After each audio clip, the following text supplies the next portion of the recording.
ৰাস্তাৰ মাজত কলা গাছ গাড়া নচলিব ৰাস্তাখান বন্ধ কৰা নচলিব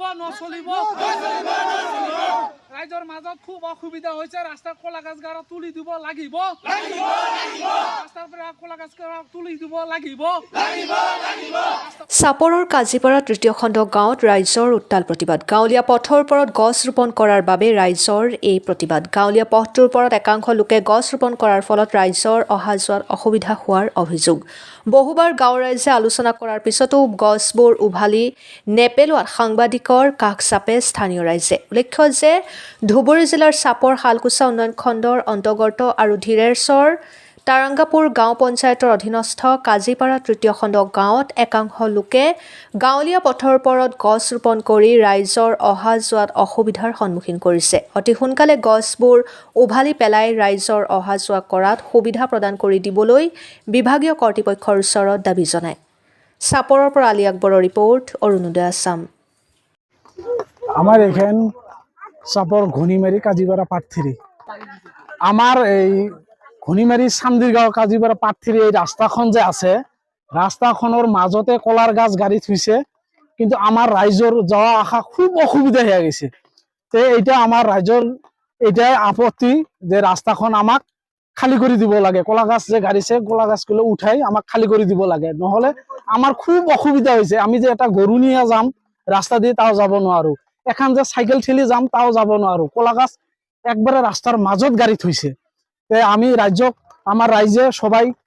আইছে আসি মোটামুটি আমি কি করছো যে আমার রাস্তাখন অতি সোনকালে আমার রাস্তাখন এৰি দিব লাগে নহলে আমার রাস্তাখন বহুত আমার মানুষ রাইজর খুব অসুবিধা হয়ে গেছে রাস্তার মাজতে কলা গাছ গাড়ি সারি আমার রাস্তা এখান যে আমি ঠেলা নিয়ে যাম আমি হলাম কৃষক মানুষ আমাক এখানে একটা বস্তু আনবা গেলে আমাক সাইকেল এখন নিয়ে যাওয়া লাগে এতে এই সাইকেলখানে আমি নিয়ে যাবা নাপাওঁ এই রাস্তাতে কলা গাছ গাড়ি থুইছে কলা গাছ গাড়িছে আমার এই ইয়াতে নাম মহিদুল ইয়ে রাস্তার মাজতে কলা গাছ গাড়ি থুইছে এইটো ৰাইজৰ ৰাস্তাৰ মাজত পুতিছে এইটো ইয়ৰৰ মাটি নহয় এটা বেলেগেৰ মাটিও নহয় এটা ৰাস্তাৰ মাটি ৰাইজৰ মাটির মাজত রাস্তার মাজতে কলা গাছখন গাড়ি থৈছে খুব অসুবিধা হয়েছে মানে এখন যে আমি কৃষক মানুষ এখন যে বাইক লৈ যাব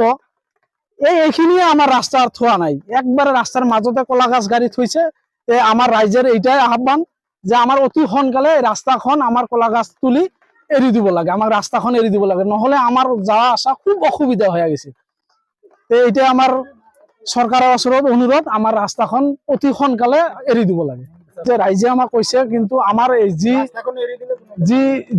জন গাড়িছে খালি সি বুলি নহয় আৰু বেলেগেও যদি ৰাস্তাত আমাক গাড়ে আমি ৰাইজৰ ওচৰত আমাৰ এটাই অনুৰোধ অতি সোনকালে আৰু অতি মোটামুটি কঠোৰ শাস্তি দিব লাগে ৰাস্তা যেহেতু ৰাইজৰ আমাৰ একলাৰ নহয় তো এটা ৰাইজৰ আমার এখন যাওয়া আসা খুব অসুবিধা যে আমি কৃষক মানুষ আমি এখন যে সাইকেল লৈ যাম তাও যাব নোৱাৰো এটা যে গৰু লৈ যাম তাও যাব নোৱাৰো আমাৰ খুব অসুবিধা ৰাইজ আমাৰ সৰকাৰেৰ ওচৰত আমার এইটোই অনুরোধ যিয়ে রাস্তার মাজত কলা গাছ বুলি নহয় যেনে বেলেগো যদি রাস্তাখন ব্লক করে তাক অতি সোনকালে রাইজে মোটামুটি আইনের ব্যবস্থা করে রাস্তাখন আমাক এৰি দিব লাগে আমার নাম মোহাম্মদ আসিফউদ্দিন শেখ ঠাইখন কাজিপাড়া পাটথিরি আসলতে মানে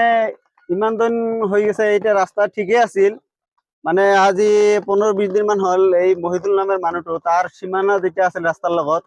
তার আগর লাইনটা ঠিকই আছিল মানে এতিয়াই মানে 15-20 দিন আগতেই মানে কলা গাছগুলা তুলি আহে না রাস্তার একদম উপর দিয়ে গাড়ি দিছে আর তার যে বেড়াটি আছে এই বাঁহৰ বেড়াটি আৰ ৰাস্তাৰ মাজতে গাড়ি দিছে বেলেগ একটা গাড়ি যাবা খুঁজিলে বেলেগ গাঁৱৰ মানুহ আহি না কৈ থাকে যে এই গাঁৱৰ মানুহগুলো ইনকা নাকি রাস্তার মাঝে দি বেড়া দিবা লাগে নাকি বাইক বিলাক কৈ হেনা নাযায় তার কারণে আমি আর তাক কৈছো যে আর কি আপনি কলা গাছটা তুলি দিব লাগে সিহঁতে কৈছে যে সেইটো মোৰ মাটি হয় মই কাটছো মই কিয় তুলিম কলা গাছটো সিহঁতে মানা নাই তাৰ কাৰণে আমি আপুনি মাতা হৈছে আমাৰ ৰাইজৰ মানুহগুলো এতিয়া একতা হৈছে যে সেই কলা গাছটো উঠি দিবা লাগে আৰু বেৰাখিনো পাউচি দিবা লাগে সিহঁতে কৈছে যে মোৰ মাটি মোৰ হয় মই গাড়িম তুমি কি কৰিবা আমাৰ দেখাৰ আমি ইমান দিন হয় ইয়াত বসবাস কৰি আছো এইটো তো ৰাস্তাৰ মাজতে হয় ইমান দিন তো সেই সময় বড় একটা ডাঙৰ গাছ আছে ডাঙৰ গাছৰ পশ্চিম ফাল দিয়ে এটা রাস্তার আলিটা আছিল ইয়াত আরো 2-3 হাত ভিতরত এনে রাস্তা থৈ এনে বেড়াতে দিয়ে আছে আপনি নিচে চাইছে আর পাবলিকও চাই আছে বাড়ির পিছৰ দানি